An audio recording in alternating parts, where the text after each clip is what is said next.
Need to enable USB debugging on your Android phone? This quick beginner-friendly guide walks you through every step, from unlocking developer options to turning on USB debugging, so you can safely connect your device to a computer for advanced features. Step 1. Unlock developer options. Start by opening the Settings app on your Android device. Scroll all the way to the bottom of the menu and tap About Phone. Depending on your phone brand, you may need to select software information first. Look for the build number option and tap it 7 times in quick succession.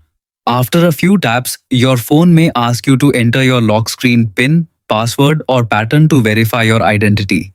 Once verified, you will see a message saying Developer Mode has been turned on. This confirms that the hidden developer options menu has been successfully unlocked. Step 2. Enable USB debugging. Now return to the main settings screen. Scroll down to the bottom where you'll find a new menu called Developer Options, usually located just below About Phone. Open it and make sure the main switch at the top is turned on. Next, scroll down until you reach the debugging section. Find the USB debugging option and tap the toggle to enable it.